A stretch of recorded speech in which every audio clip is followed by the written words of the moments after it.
Assalamualaikum warahmatullahi wabarakatuh. Selamat datang di pembelajaran daring SD Islam Tompo Kersan, Lumajang.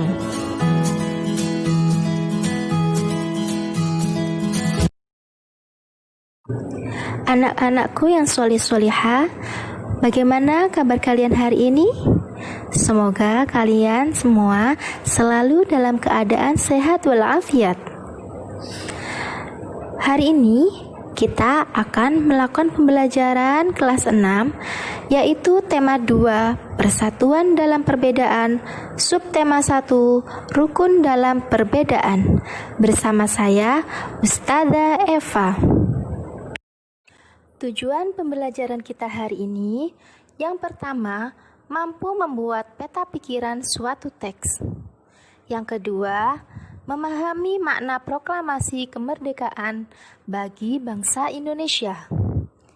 Yang ketiga, memahami cara tumbuhan menyesuaikan diri terhadap lingkungan.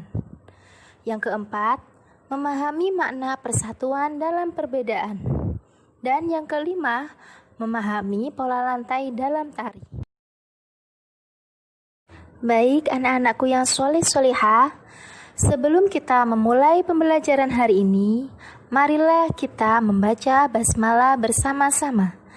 Bismillahirrahmanirrahim. Semoga pembelajaran kita hari ini mendapatkan berkah dan bermanfaat. Amin. Baik anak-anakku, untuk pembelajaran yang pertama, kita akan mempelajari kata tanya untuk membuat peta pikiran suatu teks. Nah, peta pikiran ini dapat dibuat dengan menggunakan kata tanya.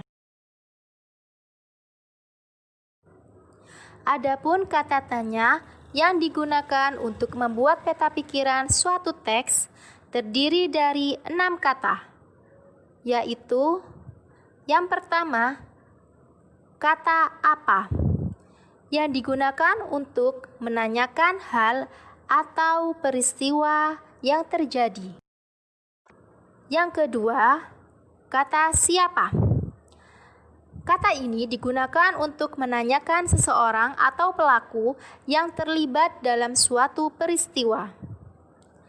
Yang ketiga, kata kapan, yang digunakan untuk menanyakan waktu terjadinya suatu peristiwa. Yang keempat, di mana, yaitu yang digunakan untuk menanyakan tempat terjadinya suatu peristiwa. Yang kelima, yaitu kata mengapa. Kata ini digunakan untuk menanyakan penyebab terjadinya suatu peristiwa. Dan yang keenam, kata bagaimana. Kata ini digunakan untuk menanyakan cara atau proses terjadinya suatu peristiwa. Bersatu dalam perbedaan yang merupakan landasan dari persatuan sudah menjadi tatanan kehidupan masyarakat Indonesia sejak dulu. Hal tersebut juga ditunjukkan ketika masa menjelang proklamasi kemerdekaan Indonesia. Nah, tahukah kamu bahwa proklamasi kemerdekaan memiliki makna yang sangat penting bagi bangsa Indonesia? Nah, untuk selanjutnya, mari kita mempelajari tentang makna proklamasi kemerdekaan bagi bangsa Indonesia. Yang pertama, sebagai puncak perjuangan Indonesia.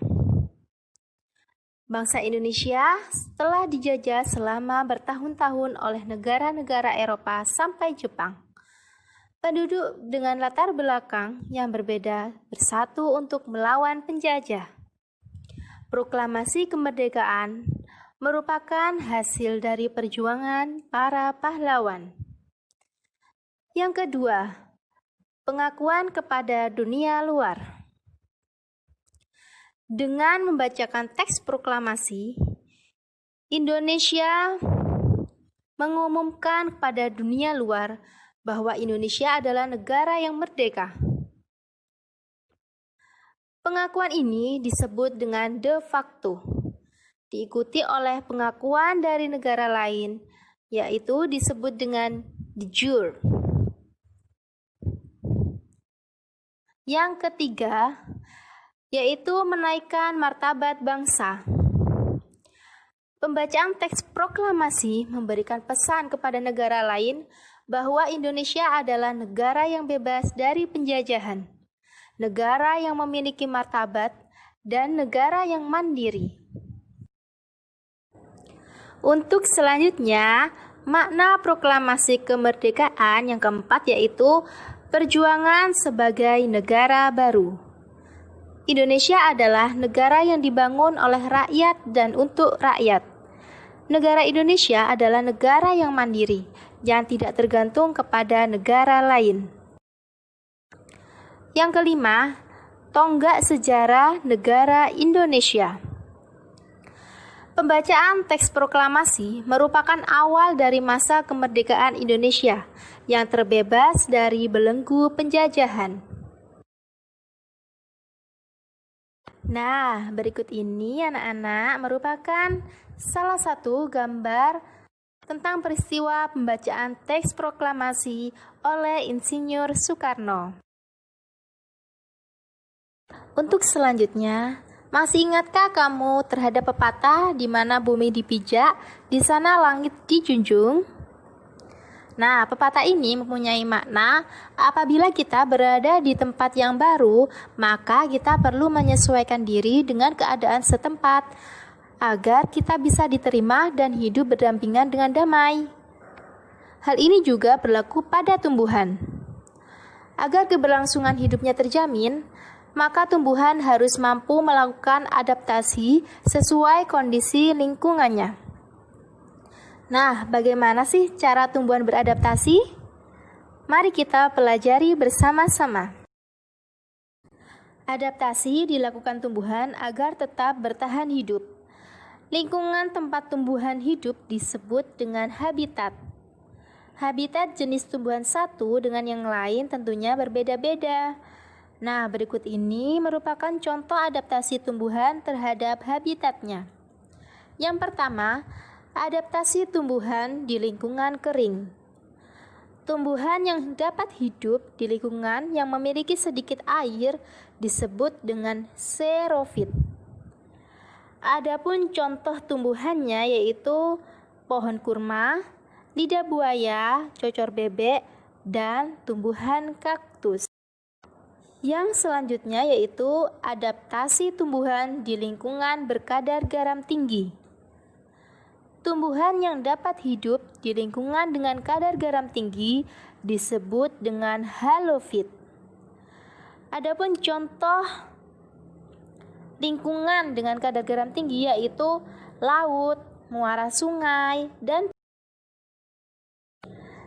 keadaan tanah di tempat itu biasanya berlumpur dan berpasir serta sangat sedikit mengandung oksigen. Adapun contoh tumbuhan yang hidup di lingkungan berkadar garam tinggi yaitu bakau. Baik, untuk selanjutnya, yang ketiga yaitu adaptasi tumbuhan di lingkungan air. Tumbuhan yang dapat hidup di lingkungan air disebut dengan hidrofit. Adapun contohnya yaitu tumbuhan teratai dan eceng gondok. Selanjutnya yang keempat yaitu adaptasi tumbuhan di lingkungan lembab.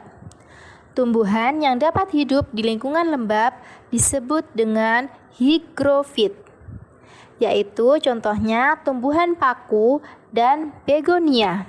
Selanjutnya yang kelima yaitu adaptasi tumbuhan di lingkungan miskin nitrogen atau lingkungan yang sedikit mengandung nitrogen. Tumbuhan yang dapat hidup di lingkungan dengan kadar nitrogen yang sedikit dengan menangkap serangga, kemudian dicerna untuk dijadikan sumber nitrogen. Adapun contoh tumbuhannya yaitu tumbuhan Venus dan kantong semar. Untuk materi selanjutnya yaitu penyesuaian tumbuhan untuk berkembang biak. Selain untuk bertahan hidup, ada beberapa tumbuhan melakukan untuk membantu perkembangbiakan atau reproduksi. Adapun contohnya yaitu pada bunga Rafflesia. Bunga ini mengeluarkan bau busuk untuk menarik perhatian serangga. Biasanya berupa lalat.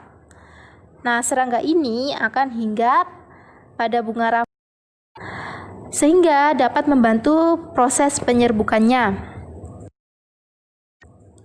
Selanjutnya pada tumbuhan seperti mawar, melati, dan anggrek. Pada bunga-bunga tersebut memiliki mahkota yang warnanya mencolok dan kelenjar nektar untuk menarik perhatian serangga yang membantu proses penyerbukan. Selanjutnya yaitu pada bunga dandelion. Pada bunga ini memiliki cara yang unik dalam penyebaran benihnya, yaitu benih yang sekaligus buahnya ini memiliki struktur tambahan seperti serabut halus yang membantunya agar mudah terbawa angin. Nah, jika benih tersebut jatuh di tempat yang sesuai, maka benih itu akan tumbuh menjadi tumbuhan baru. Sama halnya dengan tumbuhan, manusia juga memiliki cara berbeda dalam beradaptasi. Perbedaan yang ada bukan untuk dipermasalahkan, akan tetapi untuk disyukuri. Tuhan menciptakan kita berbeda-beda agar kita saling mengenal dan saling menghargai. Karena perbedaan itu merupakan suatu anugerah. Perbedaan tidak menghalangi persatuan. Dengan bersatu, kita dapat melakukan banyak hal. Indonesia adalah bangsa dengan beragam suku bangsa, budaya, agama, serta keadaan ekonomi. Jadi, perbedaan ini merupakan salah satu kekayaan bangsa Indonesia. Untuk menjaga semangat persatuan dan perbedaan, kita perlu hidup rukun. Hidup rukun dapat dibangun mulai dari lingkungan keluarga, sekolah, hingga masyarakat. Ada beberapa sikap yang diperlukan untuk mencapai persatuan dalam perbedaan. Sikap tersebut perlu diterapkan oleh semua anggota masyarakat. Adapun sikap-sikap tersebut yaitu yang pertama, sikap peduli. Hidup rukun bermula dari sikap peduli terhadap orang lain. Arti peduli yaitu menyadari bahwa orang lain mempunyai kebutuhan yang berbeda dari kita. Peduli juga berarti memahami sikap apa saja yang dapat menyenangkan atau mengganggu orang lain. Yang kedua yaitu mendahulukan kepentingan bersama. Sebagai bagian dari masyarakat yang beragam, kita perlu mendahulukan kepentingan bersama di atas kepentingan pribadi ataupun golongan.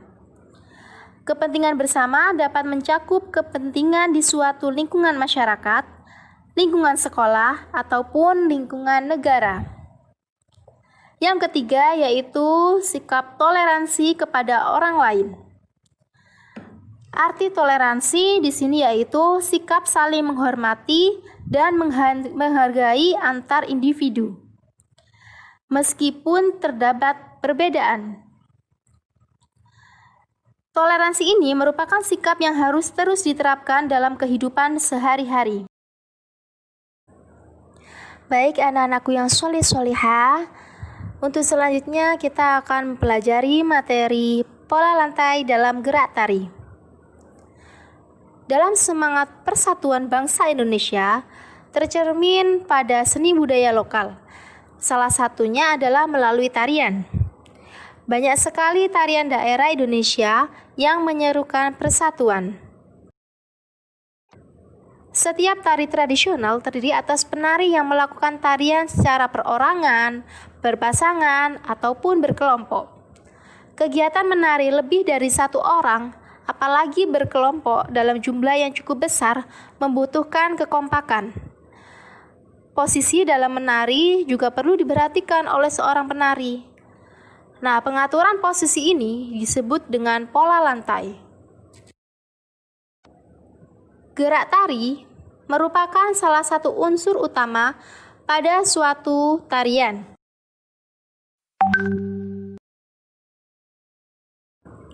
Berikut ini merupakan macam-macam gerak tari Yang pertama yaitu gerak tari klasik, yaitu gerak tari yang menirukan kegiatan manusia dan gerakan hewan tertentu.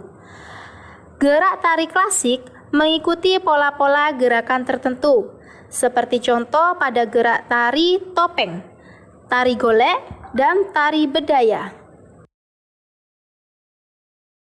Selanjutnya yaitu gerak tari kerakyatan, yaitu gerakan yang menirukan kegiatan dan emosi manusia atau perangai hewan. Contohnya yaitu pada gerak tari reok ponorogo dan tari ketuk tilu.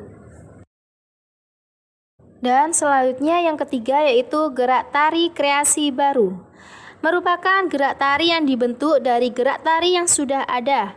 Misalnya gerak tari klasik atau tari kerakyatan, yang kemudian dikembangkan atau dipadukan menjadi rangkaian gerak baru yang disesuaikan dengan zaman sekarang.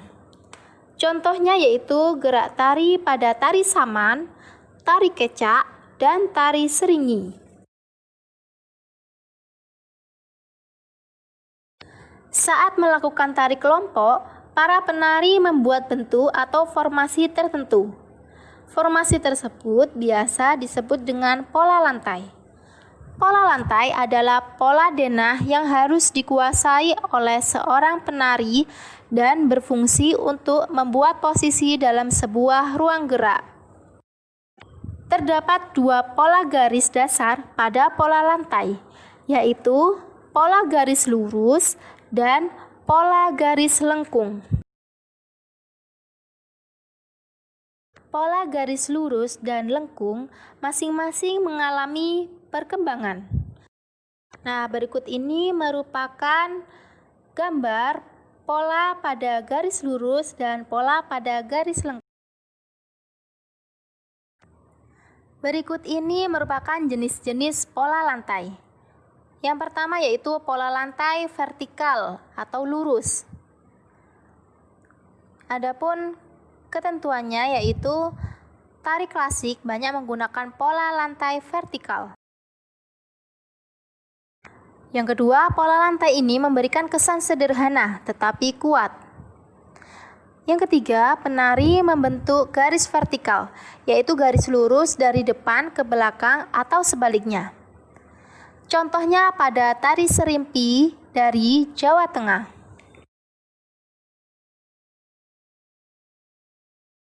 Selanjutnya yaitu pola lantai diagonal.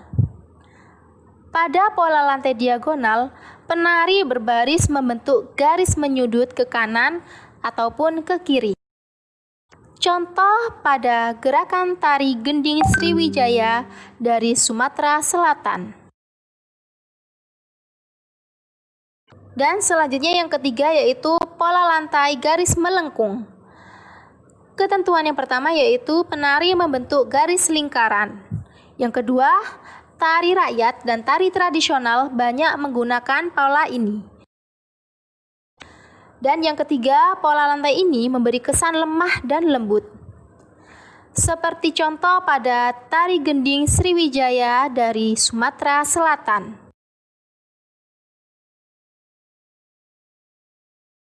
Baiklah anak-anakku, kalian baru saja mempelajari pola lantai dalam menari.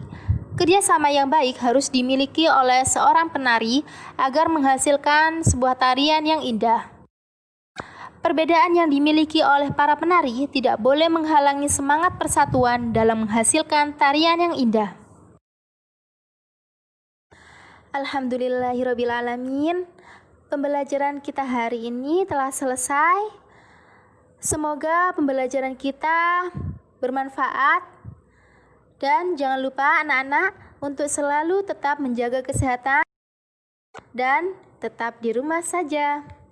Terima kasih, demikian dari Ustadzah. Wassalamualaikum warahmatullahi wabarakatuh.